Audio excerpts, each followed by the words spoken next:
Kcal News Mornings. Rise and shine, everyone. Happy Friday. It is April 25th. I'm Chris Holmstrom. And I'm Kalina Strinos, and here are the stories we're tracking as you head out the door. Americans weighing in on President Trump's controversial immigration policies, and we'll dive into a new poll that was just released. Plus, we got breaking news in Westchester. A car slams into a bookstore, leaving a trail of destruction behind, then bursts into flames. We're live at the scene with the wild turn of events. And at the desk, a wild and high-speed chase ends in a crash with a big rig. And as Mark Blue shows us, it didn't even stop the driver from trying to get away. But first, let's talk about rain. It is on the radar for the weekend, so we're issuing a next weather alert. Our meteorologist Amber Lee has more on when we can expect that rain to hit us. Amber? All right, so that next weather alert has been issued for Saturday morning, and that's because we are talking about rain and also cooler than normal temperatures, way cooler than what we've already felt this week so far. So here's a quick look at our rain chances. So it really starts to pop up once we head into late tonight and into tomorrow. So that's why the next weather alert has been issued here in Southern California. So we are tracking a low pressure system that is a cold one. You can see it right there, right off your screen. It is going to slowly work its way closer to us. So as it does, this is where we're going to slowly start to see much more rain in the area. Temperature wise today, we're not under that next weather alert until tomorrow, but we are definitely looking at those cooler conditions, that deep marine layer, so possible drizzle this morning. We're talking about a bunch of 40s, 50s, and 60s as our highs, but it gets even colder for tomorrow. So coming up, my next weather update, I'll tell you which areas are under that next weather alert. Back to you.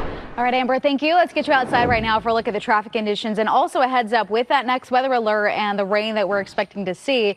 Make sure you take it easy on the roadways, because we know whenever it gets slick here, it gets a little busy. 60 east before Paramount Boulevard right now. We have the left lane blocked off because of a crash. You could easily hop on the 10 or just give yourself a 5 to 10 minute head start to make it through the issues that we are now seeing when it comes to that traffic backup. Also, this crash cleared up 110 south past the 10 lanes now open. No major backup southbound, but northbound we have a heavy delay out of South LA already. And leaving you with a look at Kcal on the 101 in Hollywood. We have some volume starting to build, but nothing too crazy here as well. Orange County IE, you are quiet. All right, we've got some breaking news for you in Westchester. A speeding car plows into a building just after 1 this morning. This happened at 87th Street and La Tierra Boulevard. Want to get out to Kcal News reporter Amanda Sorrentino joining us live right now at the scene where that collision ended in flames after that crash. Amanda.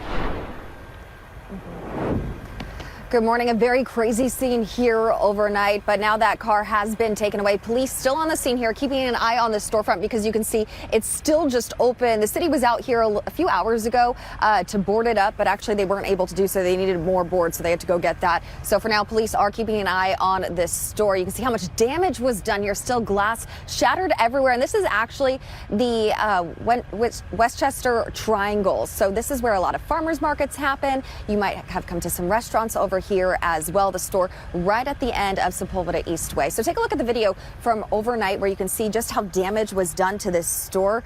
So as that car, it didn't stop until it's made its way well inside, hitting the back of this business. Books and other small gifting items now thrown everywhere. A lot of damage done here.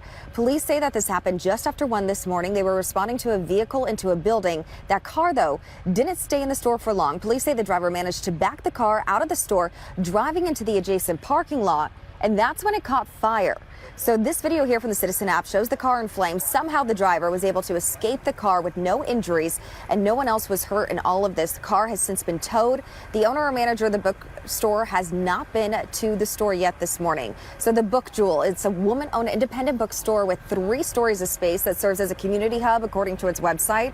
It's been around for about 5 years. It has a cafe run by the owner's daughter, an event space, a demonstration kitchen, and even a rooftop deck with a garden. So if you come back out to us live now, I was checking out the Instagram for the Book Jewel, and they host a ton of events here. They have a full calendar of events actually scheduled for this weekend. So tonight is supposed to be an author meetup where you can speak to some authors about how they publish their books. Sunday, they have a children's reading with their store cat pages, and they have a poetry open mic night. And then get this, guys, Saturday is Independent Bookstore Day. So hopefully some people can come out and support them, as they obviously have a lot to clean up here. But again, we have found out that driver has been arrested and taken into custody with suspected DUI. We are awaiting toxicology results, but thankfully no one was hurt in all of this, when you can see just how much damage was done. Back to you. Yes, so unfortunate when you know these bookstores are gathering places for so many people. So and also struggling too. Yeah, absolutely. Okay, Amanda, let's hope these people get some help. Now you can get your Kcal news, weather, and live stream all in one place on the CBS News app. Download it free today.